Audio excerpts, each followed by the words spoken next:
has come. Do something new in my life. Yesterday is gone, another day has come. Do something new in my life. Do something new in my life. Something new in my life. Something new in my life.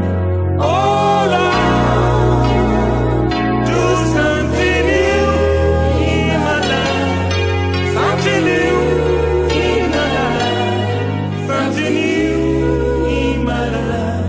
Oh Lord. Arrêtez cette comédie. Cette partie, c'est la deuxième partie du message que nous avons commencé à donner à l'Église, aux pasteurs, tous ceux qui sont dans le ministère et aux chrétiens congolais en particulier, parce que l'intention que nous avons, la mission que Dieu nous a donnée, c'est de rebâtir l'Église selon le modèle biblique. Et nous avons démontré dans la première partie 6 points qui constituent des embûches à la vie sacerdotale de l'Église et de ceux qui pratiquent le ministère et ceux qui y viennent. Je n'ai pas le temps de reprendre tout cela. Je vous réfère au premier DVD, si vous l'avez reçu, au premier message que vous avez trouvé sur vos YouTube ou sur le web que nous vous avons communiqué. Et j'ai quelque chose à rappeler pour revenir un tout petit peu sur ce que j'ai dit concernant les pasteurs insensés, parce que les gens qui ont regardé la première partie m'ont dit, le pasteur Ti, vous avez parlé des pasteurs insensés. Mais quelle est la différence avec les autres pasteurs? Comment peut-on savoir un bon pasteur qui n'est pas insensé et un pasteur insensé? Parce que dans Zacharie au chapitre 11 et au chapitre 10, Dieu n'a parlé que du pasteur insensé, du pasteur de néant. Alors je suis béni parce que maintenant je peux donner la différence. Quand vous lisez Zacharie, Dieu dit, je susciterai un pasteur insensé. Je susciterai, et ce verbe-là, susciter, est très important, parce que quand Dieu fait quelque chose volontairement et librement pour son peuple, il ne dit pas je susciterai. Dieu suscite quelque chose là où il y a une certaine opposition ou une pression de la part du peuple. Et je voudrais que les gens comprennent très bien ceci, parce que c'est ce qui se fait dans beaucoup d'églises congolaises. Peut-être ailleurs ça se fait aussi, mais ça ne m'intéresse pas. Dieu suscite un roi, comme il suscite un pasteur, quand les brebis, le peuple de Dieu, demandent de leur propre force quelqu'un pour les conduire. Alors que Dieu a une promesse, parce que l'église, c'est son église. Jésus a dit, je bâtirai mon église. Et en disant, je bâtirai, lui-même savait à qui il allait confier son église. Dans la première église, nous savons comme il a parlé à Pierre. À la dernière rencontre, il lui a dit, paie mes brebis. Parce ça, un homme à qui Dieu donne des instructions précises, un commandement, un ordre, une commission, paie mes brebis. Il lui donne.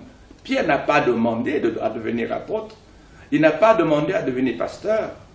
C'est Dieu qui l'a appelé, c'est Dieu qui l'a choisi, c'est Dieu qui l'a donné à l'église comme pasteur. D'ailleurs, la Bible dit, c'est Dieu qui donne à l'église les uns comme apôtres, les autres comme prophètes, les autres comme évangélistes, les autres comme pasteurs, les autres comme docteurs. C'est Dieu qui donne. Mais ici, Zacharie dit, je susciterai. Quand Dieu suscite un homme, comme il a suscité le roi Saül, c'était sous la pression du peuple, qui voulait absolument un roi comme les autres nations. Et Dieu leur a suscité Saül comme roi. Et nous connaissons de quelle manière Saül a connu le peuple d'Israël et comment il a terminé sa vie. Dieu donne quand il y a une convoitise de la part du peuple. mais ne donne pas selon son choix.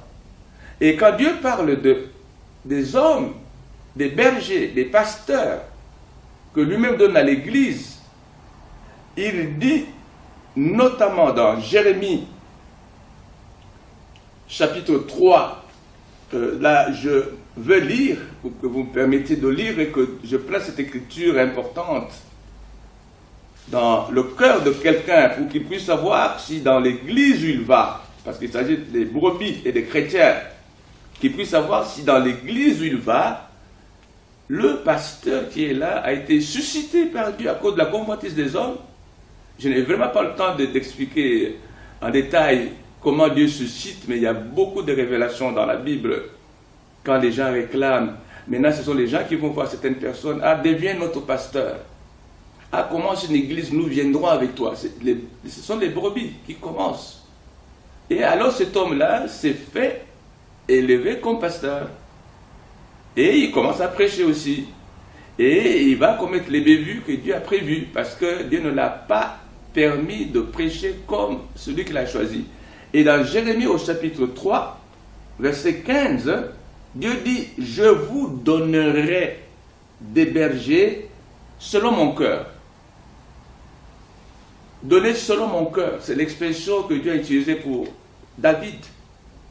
David, un homme selon mon cœur.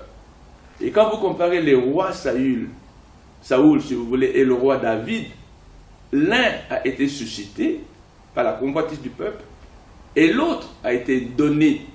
David ne s'est pas choisi lui-même pour devenir roi d'Israël, c'est Dieu qui l'a donné. Et David était un roi selon le cœur de Dieu, tandis que Saül était un roi selon la convoitise des hommes. Donc il y a deux sortes de pasteurs. Les insensés, lisez bien la Bible vous-même, sont suscités par Dieu. Et ceux qui sont selon le cœur de Dieu, c'est ce que Dieu donne.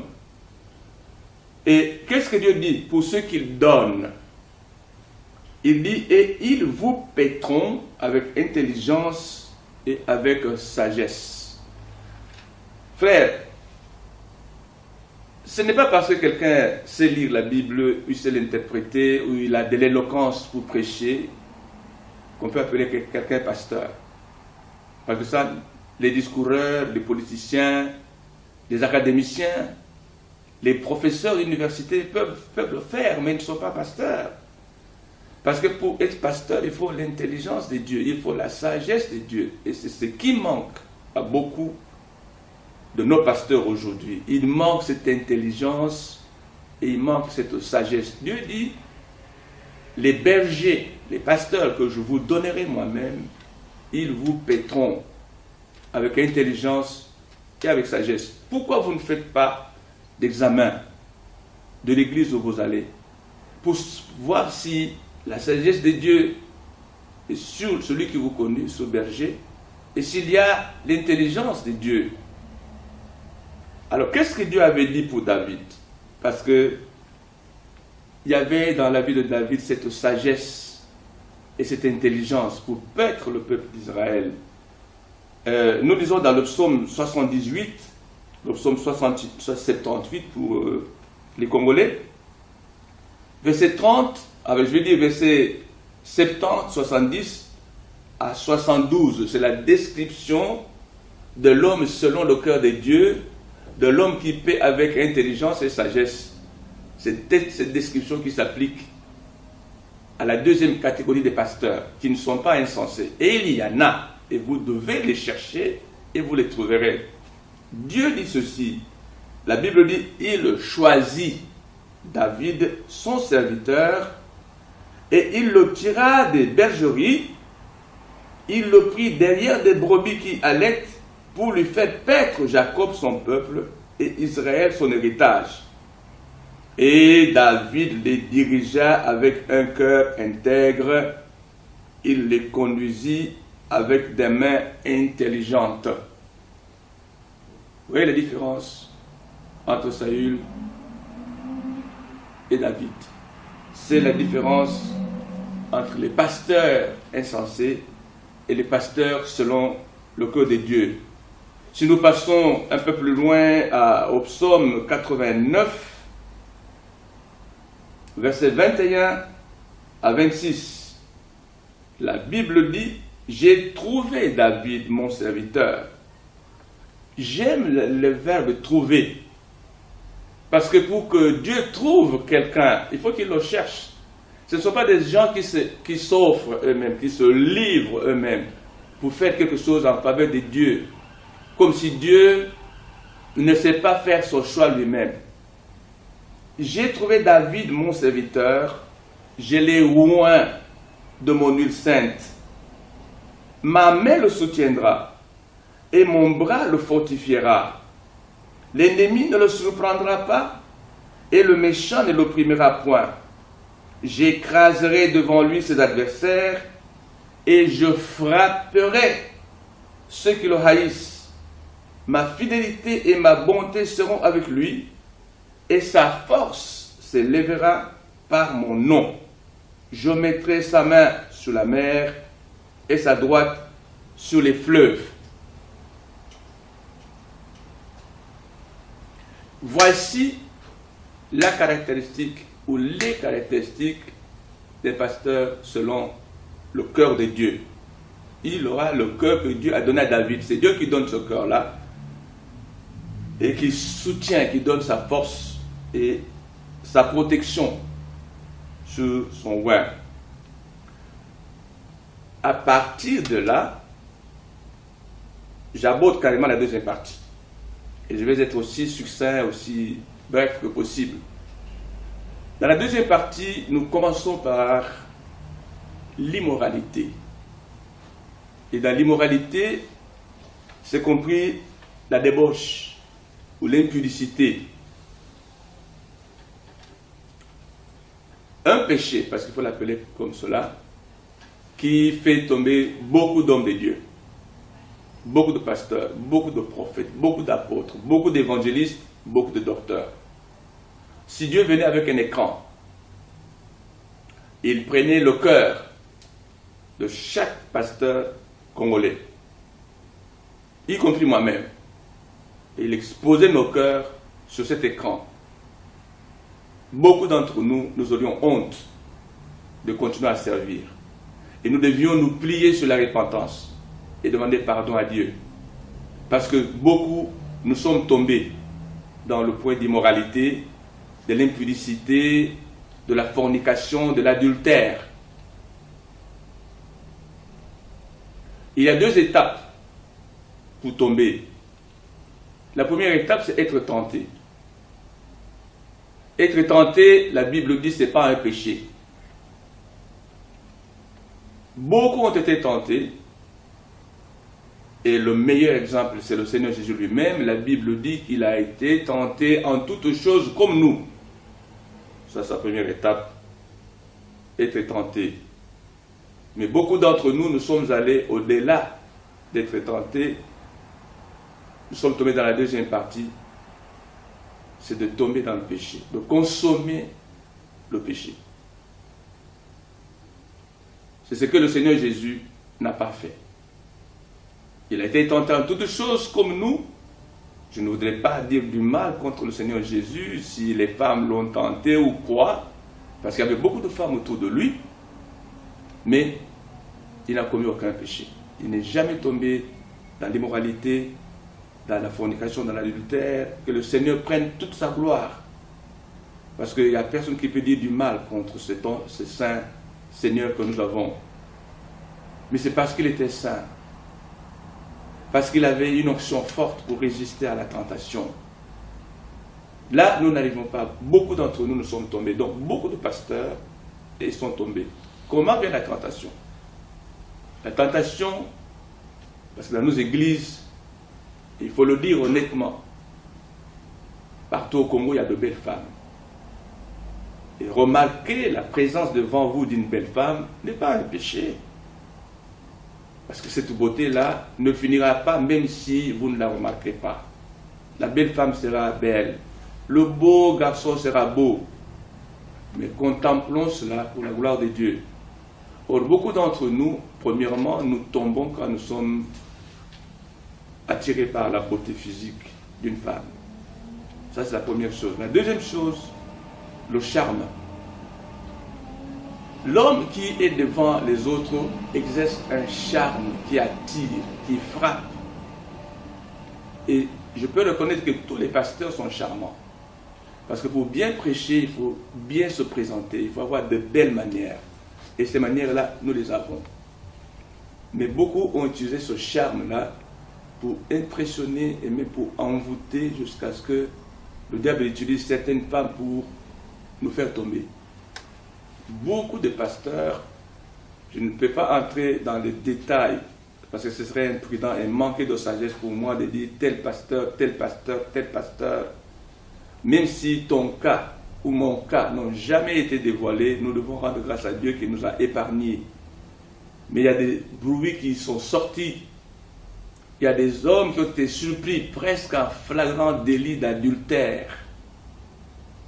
Et chaque mauvais bruit qui sort autour d'un pasteur affecte tous les autres pasteurs. C'est comme on dit chez moi, il y a un seul homme d'un village qui a mangé le croque-mort. Et tous les habitants de ce village sont qualifiés de mangeurs de croque-mort. C'est ce qui arrive dans les milieux pastoraux. Un pasteur commet l'impudicité, il est surpris avec une femme et encore moins avec une femme d'autrui. On jette le voile sur tous les pasteurs. Ils sont des fornicateurs, ils sont des adultères, ils sont des impudiques.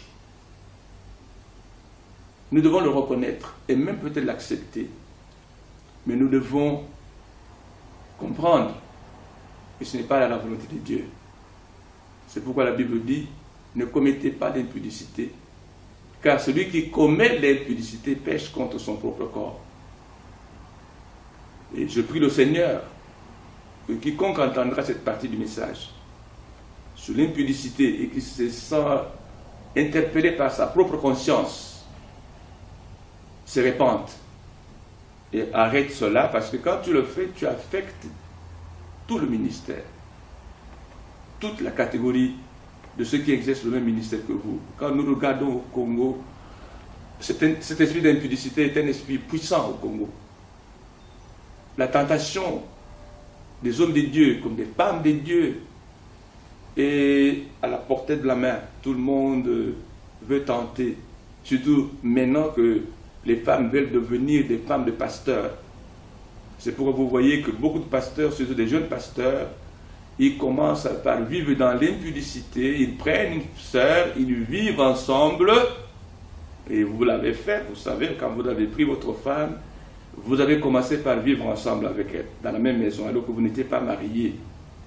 Il y a un pasteur aux États-Unis que j'aime beaucoup, le pasteur Ed Young, qui prêche beaucoup aux couples et aux jeunes gens. Il leur dit, le sexe est réservé uniquement aux couples mariés.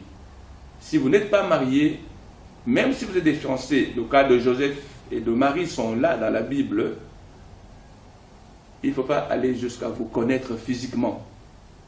Il ne faut pas le sexe. Et à cause du sexe, beaucoup d'hommes et même de femmes de Dieu sont tombés dans le piège. Nous pouvons nous en sortir. Étant un péché, nous pouvons nous repentir comme Dieu le demande. Vous me permettrez de ne pas aller très loin parce que c'est un chapitre qui demanderait que je passe plus d'heures pour le développer et pour attirer quelqu'un de ce mal. Mais je demande à quiconque, surtout celui qui est dans le ministère, qui a encore le penchant, cette tendance à vouloir coucher avec des femmes avec lesquelles il n'est pas marié, d'arrêter et de nous repentir. Ce sera la meilleure façon de rebâtir l'Église selon le modèle biblique. Et je voudrais que l'examen se fasse à tous les niveaux, bishop, archibishop, apôtre, prophète, évangéliste, pasteur, docteur. Nous devons passer par cet examen de conscience. Et je crois que Dieu nous aidera à marcher dans l'onction, parce que Dieu nous a donné une grande onction comme il a donné à Jésus. Mais nous ne voyons pas beaucoup d'œuvres, sauf quand nous utilisons la manipulation.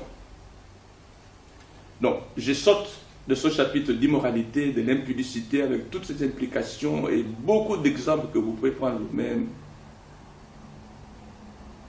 Vous passez à un autre chapitre qui empêche l'Église congolaise à décoller et à se situer au plan où Dieu a voulu qu'elle se situe. Nous avons un grand destin. Regardez dans tous les pays du monde, vous avez au moins un pasteur congolais en train d'ouvrir une église, en train d'attirer des foules. Surtout là où il y a d'autres Congolais. Parce que nous sommes aussi plus ou moins limités et partout où nous sommes, nous cherchons à prêcher uniquement aux Congolais. C'est un autre chapitre qu'il faut développer. Pourquoi notre évangélisme, notre évangélisation ne s'arrête qu'aux Congolais? Immoralité, voici son impact. Et voici l'influence que cela agit dans l'Église. Et ça affecte toute une communauté. Les gens ont perdu confiance aux hommes de Dieu. Et avec lui, vient la jalousie. La jalousie de l'extérieur, mais aussi la jalousie de l'intérieur. De l'extérieur, c'est par exemple un mari qui soupçonne sa femme de sortir avec un pasteur, tout simplement parce qu'il travaille avec un pasteur. Le pasteur l'appelle souvent et lui donne des responsabilités, parfois à l'insu de son mari, parce qu'en fait ce n'est pas le mari qui est dans le ministère, c'est la femme. Et le pasteur ne peut pas traiter de toutes les questions avec le mari. Il traite avec la femme parce que c'est elle qui est dans le ministère. Et ça suscite de la jalousie. Et la jalousie amène parfois à des attaques. Quand la jalousie est justifiée, des cas que nous avons connus, un pasteur qui arrache la femme de quelqu'un, là c'est évident que le mari peut manifester publiquement et ouvertement sa jalousie parce que les faits sont là. Mais quand les faits ne sont pas établis, vous vivez par soupçon, vous pouvez tuer votre femme, vous pouvez faire du tort à l'homme de Dieu, alors qu'en réalité il n'y a rien. Vous examinez le problème, il n'y a rien, il travaille dans l'intégrité, dans la sainteté, dans le respect mutuel, et vous vous mettez à jalouser l'homme de Dieu et à chercher à le détruire. Ça, c'est la mauvaise jalousie qui aujourd'hui aussi empêche beaucoup de gens de servir dans l'église, surtout là où leurs femmes servent. Et maintenant, il y a beaucoup de femmes qui sont en train de servir dans les églises à côté des pasteurs. Si ces hommes-là viennent de l'extérieur avec ce genre de jalousie, le travail de Dieu ne peut pas bien se faire. Je vous en prie, vous pouvez vous examiner si vous êtes dans ce cas-là et retirer de votre esprit cette haine-là, parce que je parlerai de la haine. Mais la jalousie à l'intérieur, entre les pasteurs, entre les églises. La première chose que j'ai remarqué, c'est qu'il est très rare qu'un pasteur congolais fasse des éloges de notre pasteur, à moins qu'il soit vraiment connecté et qu'il soit presque complice l'un de l'autre. Sinon, oh non, celui-là, on trouve toujours du mal à le dire sur un pasteur qui avance, qui progresse, qui reçoit beaucoup d'âmes dans son église, qui a du matériel, qui passe à la télévision. Pour rien, on le jalouse. Pour rien, on le critique. On a envie de les détruire pour que cette œuvre s'arrête. Mais ça, c'est ce que je rappelle toujours aux membres de l'Esprit de la gloire. Quand vous me combattez, quand vous cherchez à me détruire, souvenez-vous de ce que Jésus a dit à Saul quand il était sur la route de Damas. Il lui a dit, Saul, Saul, pourquoi me persécutes-tu? Quand tu persécutes un homme de Dieu par jalousie, ce n'est pas lui qui te persécute, tu es en train de persécuter Jésus. Et si toi tu es en train de servir Jésus dans le même corps que l'autre pasteur, pourquoi le jalouser? Laissez celui qui a la faveur de Dieu d'attirer beaucoup d'âmes vers son église, de prêcher de bons messages, de parler un bon français, le faire. Pourquoi le jalouser? Beaucoup de pasteurs ont été victimes d'autres et de mauvaises propagandes à cause de ce que Dieu a mis en eux. Ah, lui il se prend pour qui? Non, il ne se prend pour personne, il fait son œuvre. Nous prêchons en français, Il parle bien le français. Pourquoi aller transformer cela comme une arme contre lui pour dire, oh là, on ne parle qu'en français, ils sont ceci, ils sont cela. Que vous parlez en lingala, que vous parlez en français, le plus important, c'est ce que les gens reçoivent de toi. Donc, frères et sœurs, la jalousie. Quelqu'un vient d'acheter un bâtiment, tous les autres lui en veulent. Quelqu'un s'habille bien, tous les autres lui en veulent.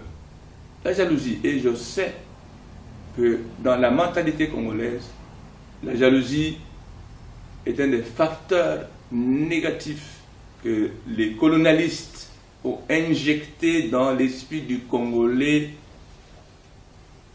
depuis l'esclavagisme pour que les Congolais ne puissent pas s'aimer. Parce que quand vous jalousez quelqu'un, vous ne pouvez pas l'aimer et vous ne pouvez pas travailler ensemble. Je l'ai dit, je l'ai écrit. Parmi les choses que les esclavagistes ont établies pour empêcher les Noirs de ne pas s'aimer, de ne pas travailler ensemble, de ne pas progresser, il y a eu la jalousie.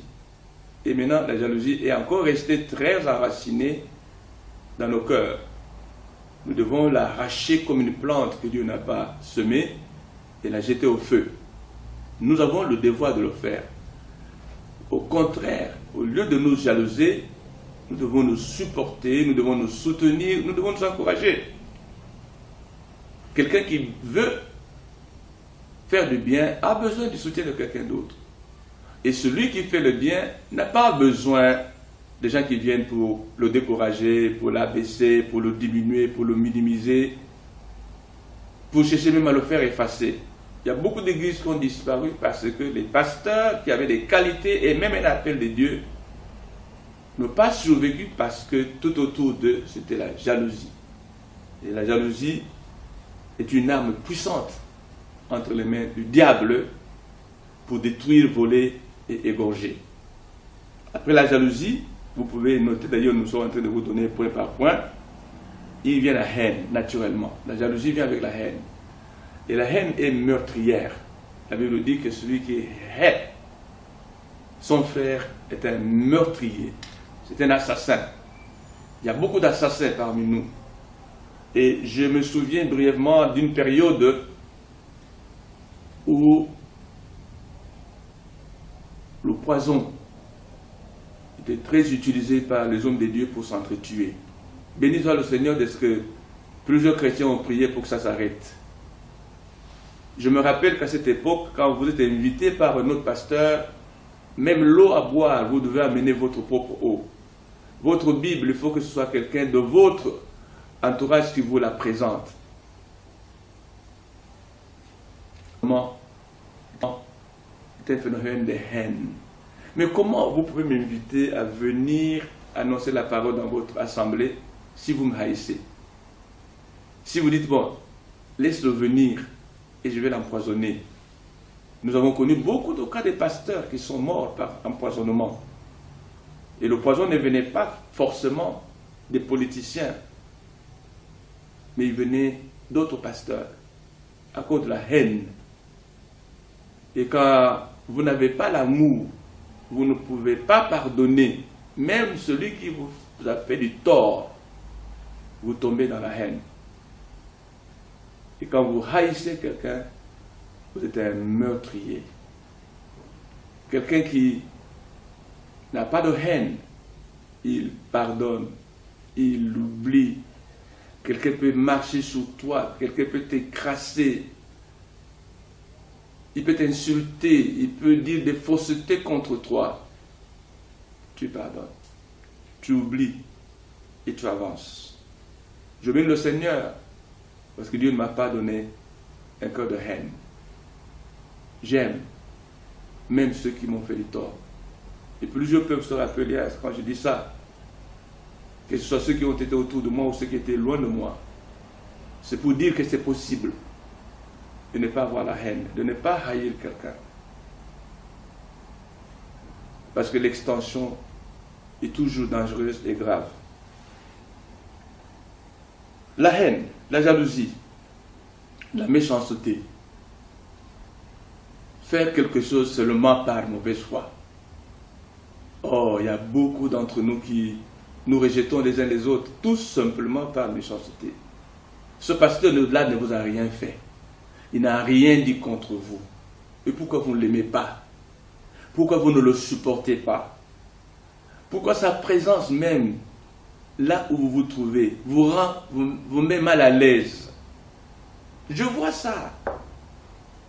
Méchanceté, gratuitement. Vous détestez quelqu'un. Et parfois, et d'ailleurs, ce n'est pas parfois, mais souvent, c'est toi-même qui souffres plus que celui que tu détestes. Parce que moi, je sais que je n'ai rien fait contre toi.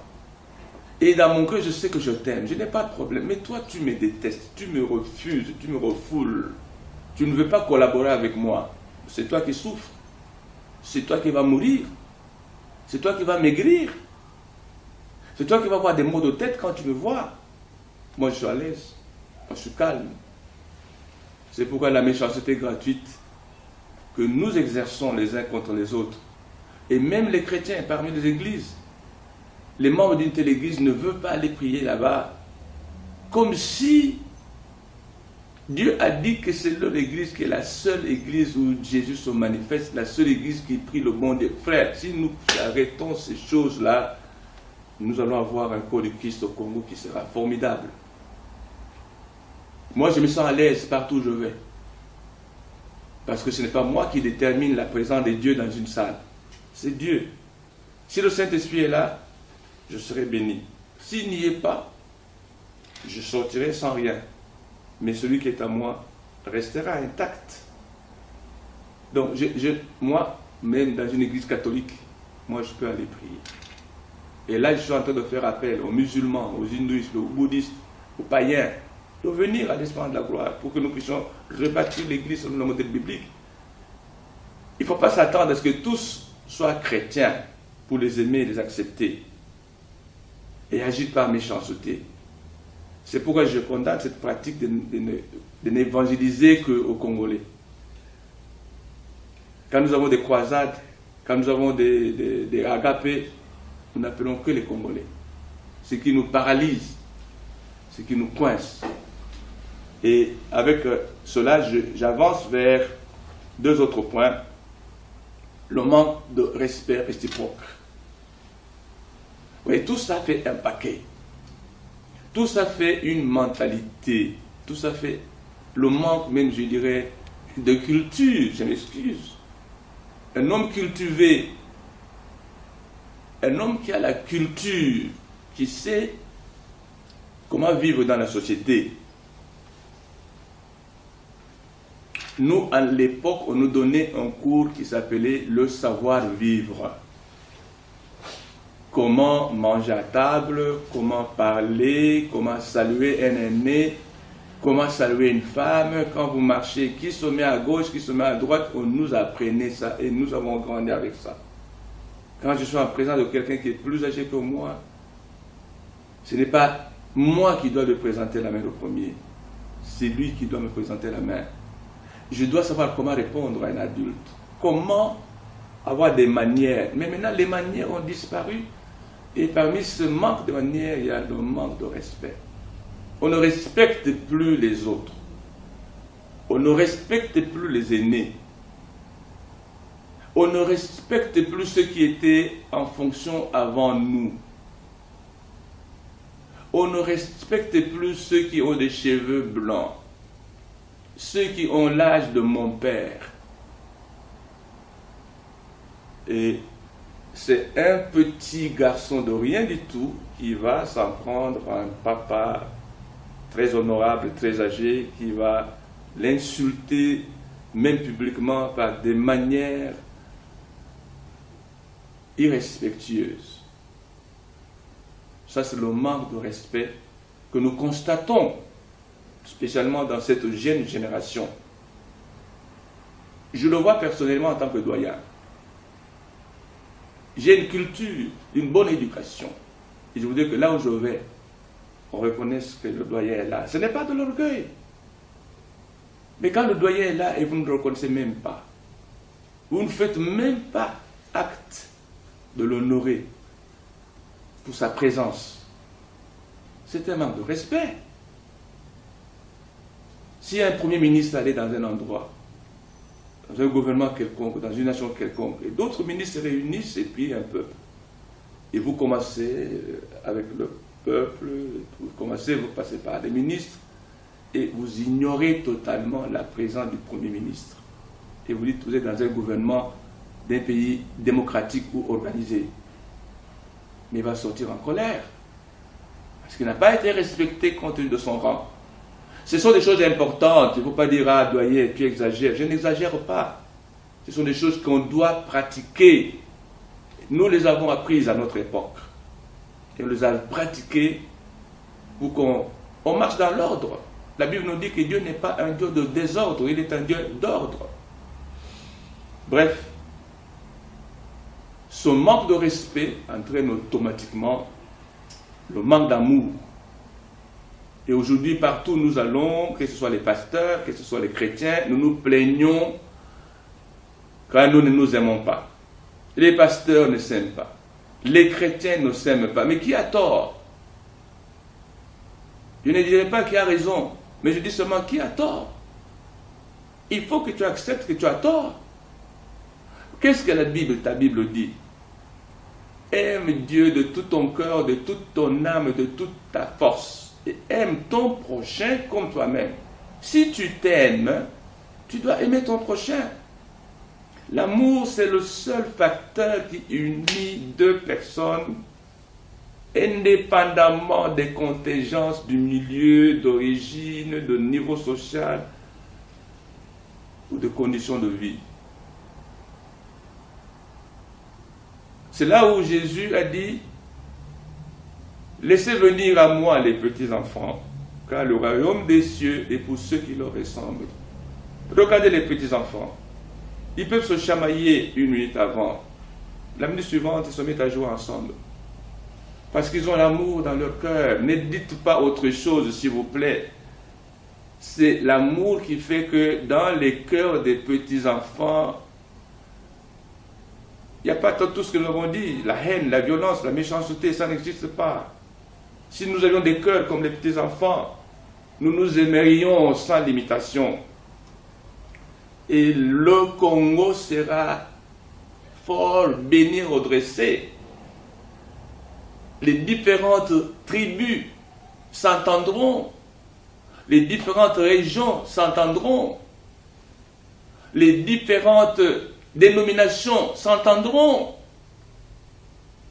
Ce n'est pas parce que tu appartiens à une dénomination que moi j'appartiens à une autre que je deviens ton ennemi.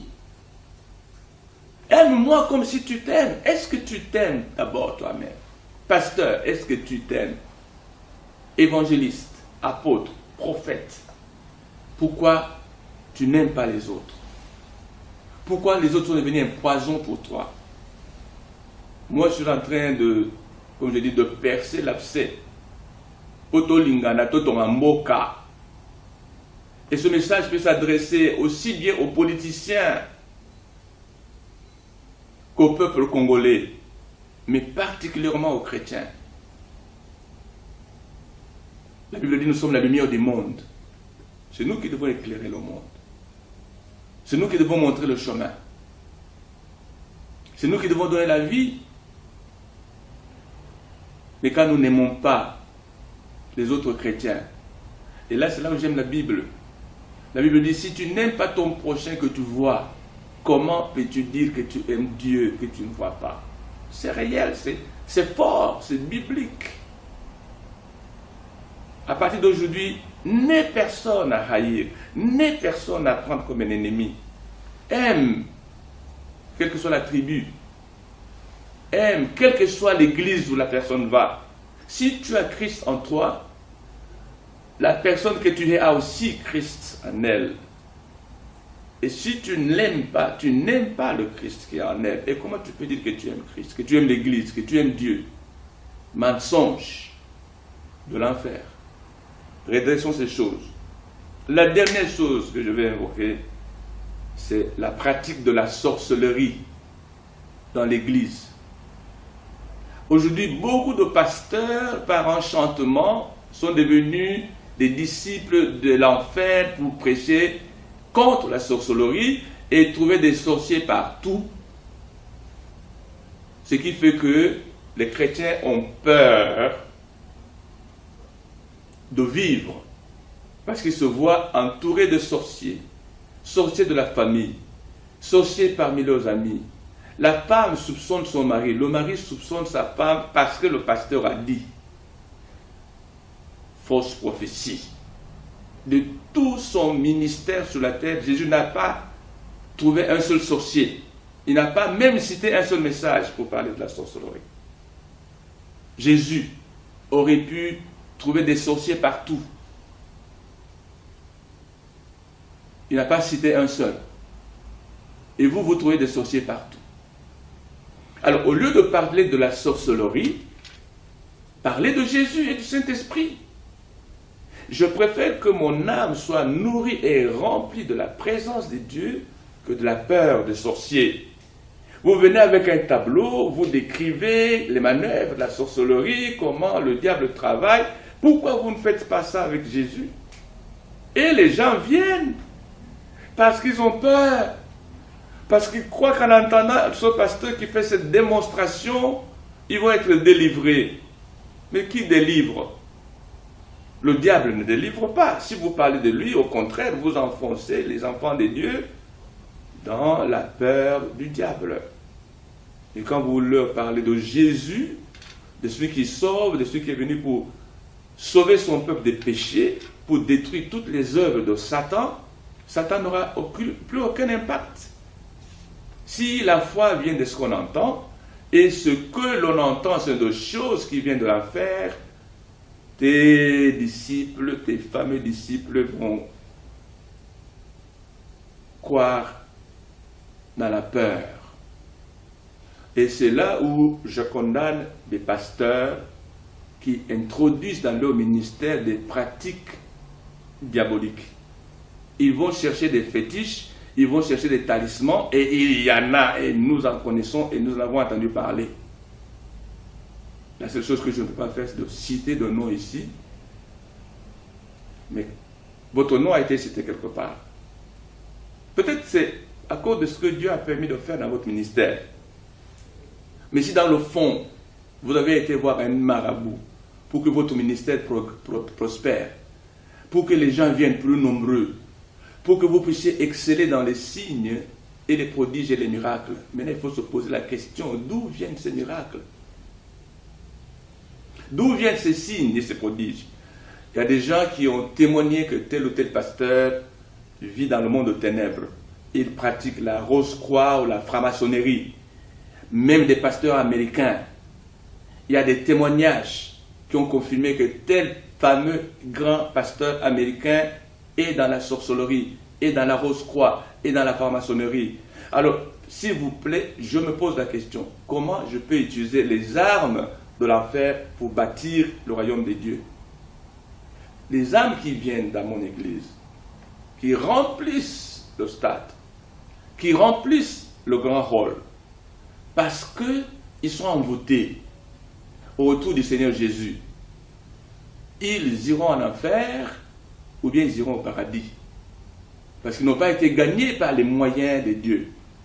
Ils ont été gagnés par les moyens du diable. Êtes-vous serviteur de Dieu ou serviteur du diable, pasteur? Alors, nous sommes en train d'amener l'Église à rebâtir l'Église selon le modèle biblique. Et je ne connais aucun homme de Dieu dans la Bible qui a utilisé la sorcellerie ou la magie ou les sciences occultes pour faire des œuvres dans le royaume de Dieu. Ce que je connais, c'est que Paul et Pierre ont réprimé les sorciers. Ils ont combattu ceux qui venaient combattre l'œuvre de Dieu. Je n'ai pas utilisé beaucoup d'écriture aujourd'hui, mais tout ce que j'ai dit se trouve dans la Bible. Parce que j'ai dit dans la première partie que Dieu ne dit rien qui n'a pas été écrit dans la Bible. Tout ce que nous connaissons, c'est ce qui a déjà été écrit. Et je donne gloire à Dieu. Parce que ce message ici, sans le Saint-Esprit, sans que j'ai passé beaucoup de temps dans la prière. Je n'aurais pas eu le courage de le présenter parce que j'aurais eu peur. Je me serais dit, les gens vont m'en vouloir, le diable va se lever contre moi, mais je me suis dit, les armes forgées contre moi seront sans effet au nom de Jésus-Christ de Nazareth. Et je te dis, si tu es pasteur et tu te lèves contre moi, relis ta Bible, Ésaïe 54, verset 14, et dit, si un complot est formé contre toi, il ne vient pas de moi. Et la langue qui s'élèvera en jugement, tu la condamneras. Je condamne toutes les langues qui vont s'opposer à ce message où Dieu est en train de chercher à rebâtir son Église au Congo, à travers ces hommes et ces femmes qu'il a choisis lui-même, qu'il a donnés à l'Église. Vous voyez bien aimé, quelque part, j'ai parlé de l'influence de l'esclavagisme dans la manière dont notre mentalité a été façonnée. Et à cause des esclavagistes, les méthodes et les pratiques de nos ancêtres ont été abandonnées et nous avons commencé à suivre et à pratiquer ce que les esclavagistes ont voulu imposer en nous. C'est ce qui a fait qu'il y a eu beaucoup de déviations et beaucoup de malformations. Aujourd'hui, nous sommes en l'an 2013 et pour les chrétiens, je pense que c'est l'année où nous devons vraiment intervenir spirituellement dans nos vies personnelles, dans la vie de nos familles et dans la vie de nos assemblées, pour que même au niveau de notre pays, les choses changent. Beaucoup d'entre nous, nous vivons dans une indifférence totale. Beaucoup d'entre nous, nous vivons dans une ignorance totale. Et beaucoup d'entre nous, nous vivons dans des partis pris inutiles, sans rechercher d'abord l'intérêt commun. Cela s'affecte et se manifeste dans nos vies. Quand nous sommes ensemble, on voit dans un groupe de Congolais qu'il est difficile de s'entendre, difficile de se mettre d'accord, difficile de rejeter notre point de vue pour adopter le point de vue des autres, mais qui est profitable à tous. Cela affecte totalement l'Église. Même quand nous sortons du contexte du message que j'ai donné, arrêtez cette comédie. Je peux donner un thème secondaire, spécialement pour parler à l'Église en tant que partie importante du peuple, et faire que ce message n'affecte pas seulement les chrétiens, mais qu'il affecte toute la communauté congolaise. D'ailleurs, vous savez que ce que nous disons pour Dieu, nous le disons aussi pour le peuple. Parce que Jésus n'est pas venu pour un groupe de gens. Il est venu pour tout le peuple, toutes les nations, toutes les tribus, toutes les langues. Et il a voulu qu'à travers lui, l'univers entier retrouve son unité. Ça demande un grand effort et beaucoup de sacrifices des uns et des autres. Mais comment pouvez-vous unir des grands ensembles si vous n'êtes pas capable de vous entendre dans la famille, de vous entendre dans la communauté, dans l'église, de vous entendre dans la nation? Comment voulez-vous? Je prends un premier point. Dans une de mes émissions précédentes, il y a quelques années, j'ai pris l'exemple de 2 équipes de nationalités différentes, composées de 5 personnes qu'on a enfermées dans une chambre. On leur a dit, nous vous donnons 15 minutes, vous êtes à 5. Vous êtes partis, chacun avec son idée. Et chacun est sûr que c'est son idée qui est la meilleure, que c'est lui qui doit être le porte-parole. Et quand vous sortez de là, quand vous allez revenir devant notre présence, vous allez nous donner un seul porte-parole, celui que vous aurez choisi tous d'un commun accord, de sorte que lui, il viendra vous représenter tous. Ce qu'il va dire, vous tous, vous allez l'accepter. Je crois que quelqu'un se souvient de ce que j'avais dit. Et avant même 15 minutes, qu'est-ce qu'il y avait dans une salle? Il y avait des Anglais. Si vous ne voulez pas les Anglais, prenez des Américains, prenez des Français, même des Français. Des gens qui connaissent la démocratie. Mais moi, je préfère les Anglais parce que je vis en Angleterre et je parle à partir de Londres. 5 Anglais dans une salle.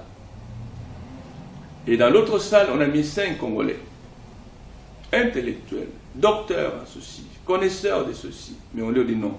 Ne revenez pas avec des points de vue différents. Ramenez-nous un seul parmi vous qui sera votre porte-parole. Partout où nous aurons besoin d'interroger un Congolais, que ce soit celui que vous allez choisir, qui parle à votre place. Avant, on leur a donné 15 minutes. Avant 5 minutes, les Anglais ouvrent la porte. Nous avons fini. Nous sommes entendus. Tous, ils ont donné un porte-parole. Les Congolais ont attendu 5 minutes, 7, 8, 9, 10 minutes, 11, 12. Le bruit a commencé dans la salle. Des coups violents ont commencé, des cris, des pleurs. La police vient ouvrir la salle. Mais qu'est-ce qui se passe, messieurs? On attend que vous nous apportiez un porte-parole. Ah, c'était puissant. Ils se sont mis à se battre dans la salle. Quelqu'un va rire, comme je dis toujours, mais quand vous liez, considérez que c'est la vérité. On ne peut pas mettre des Congolais de différents points de vue, de différents partis politiques, de différentes religions, de différentes églises ensemble pour dire choisissez un porte-parole. En Angleterre, on le voit avec la pastorale. Chacun veut être le meilleur. Chacun veut être le porte-parole. Il suffit des malentendus, de rien du tout qui pouvait être arrangé par un consensus. Non, celui-là se lève, il est fâché, il engueule les autres, et puis parfois vous le voyez qu'il s'en va. Il quitte la salle, il s'en va, parce qu'il n'est pas content de ce que vous avez suggéré. Ça, c'est le comportement des Congolais. Nous ne parvenons pas jusque maintenant, avec tout ce que nous avons comme intellectuels, avec tout ce que nous avons comme universitaires, nous ne parvenons pas à nous entendre pour choisir un seul porte-parole qui peut nous représenter partout. Regardez à tous les niveaux. Dans le camp de l'opposition, on ne parvient pas à trouver un porte-parole. Dans le camp du gouvernement, c'est la même chose. Partout, c'est de la pagaille. Partout, c'est des intérêts égoïstes. Et ce n'est pas étonnant que cela se manifeste aussi dans l'Église, dans la pastorale. On ne parvient pas à choisir un seul pasteur pour être le représentant de tous. Chacun veut être le dirigeant, le président, le porte-parole. Ça ne marche pas. Quand vous mettez tout ceci ensemble et vous associez avec ce que j'ai dit par rapport à la comédie qui se joue dans l'Église, vous allez vous retrouver, nous allons nous retrouver. Donc j'ai voulu ajouter cet élément important avec cet exemple-là frappant pour que quelqu'un comprenne que si nous voulons atteindre l'harmonie, l'unité, l'intégrité de notre territoire, nous avons beaucoup d'efforts à faire et beaucoup de sacrifices à consentir. Nous devons perdre notre égoïsme, nous devons perdre le régionalisme. Même quand nous avons un ennemi commun à combattre, nous devons nous entendre. La Bible dit, si 2 ou 3 d'entre vous s'accordent sur la terre pour demander une chose quelconque, elle leur sera donnée par le Père qui est dans les cieux. Mais quand nous ne nous accordons pas, et nous combattons le même ennemi, je crains de dire que c'est l'ennemi qui aura toujours la victoire sur nous. Nous disons tous non, il va partir, nous allons le vaincre, nous allons rebâtir notre pays. Mais au moment où il faut poser l'acte décisif qui nous amène à ce stade, nous sommes éparpillés, nous sommes divisés, nous devenons faibles. Et un faible ne peut pas combattre comme quelqu'un qui est fort. Pour combattre un fort, il faut devenir plus fort que lui. Il faut avoir un équipement supérieur à son équipement. Il faut avoir des arguments supérieurs à ses arguments. Mais quand nous sommes unis, nous devenons comme une corde à 3 fils. C'est difficile à la casser. Donc, bien aimé, je tenais absolument à ce que ce message vous parvienne en ce début de l'année 2013 pour qu'il aide quelque part quelqu'un à rebâtir sa mentalité selon ce que Dieu nous dit. Il n'y a qu'ensemble que nous pouvons réussir. Il n'y a qu'ensemble que nous pouvons aller loin. Je remercie quiconque a écouté ces 2 parties de ce message puissant que j'ai donné par la grâce de Dieu. Arrêtez cette comédie. Tout ceci fait partie de cette comédie sur ce grand spectacle, cette grande salle où nous sommes en train de jouer avec les démons, avec le diable pour prétendre servir le Seigneur. Quand nous le servirons, comme dans la première église, nous marchons dans la sainteté et dans la vérité et dans l'intégrité. Dieu ne manquera pas de nous élever et de donner à l'Église des hommes et des femmes selon son cœur. Mais il ne nous condamne pas aujourd'hui. Il nous dit de nous repentir et de changer de cœur. Il dit, si vous revenez à moi maintenant et vous reconnaissez que vous avez péché, je vous pardonnerai. Je vous purifierai de mon sang. Et je ferai de vous des flèches dans mon carquois. Et quand moi-même je vous enverrai, vous irez avec ma force, avec ma sagesse et mon intelligence. Et vous paîtrez mon peuple jusqu'à mon retour. Et il revient bientôt. Ne l'oublions pas. Je vous aime. Je vous aime tous. Les bons et les mauvais. Vous le savez, je ne mens pas. Et je vous demande de m'aimer aussi. Même après vous avoir donné un message qui dit la vérité. Ensemble, nous pouvons rebâtir l'Église selon le modèle biblique. Et cela demande la foi audacieuse. Que Dieu vous bénisse et à très bientôt, parce que je reviens sur la scène et je vais beaucoup parler selon le Saint-Esprit, par la grâce de Dieu, pour redresser ce qui était courbé et faire couler de l'eau dans beaucoup de solitude. Ce n'est pas moi qui le ferai. C'est le Saint-Esprit qui le fera, parce que c'est lui qui est sur la terre avec toi et avec moi aujourd'hui pour rebâtir l'Église. Mais il a besoin de quelqu'un pour travailler avec. Et je sais que je ne suis pas seul. Vous êtes nombreux qui partagez ce point de vue que j'ai donné pour que la comédie s'arrête. Waouh, que Dieu vous bénisse. À bientôt.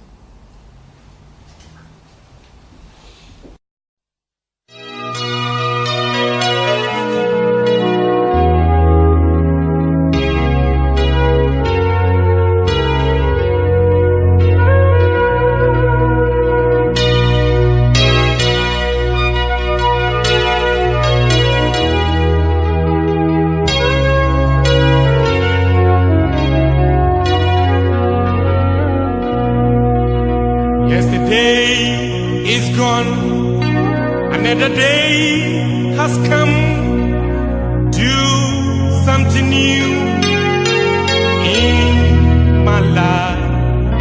Yesterday is gone, another day has come. Do something new.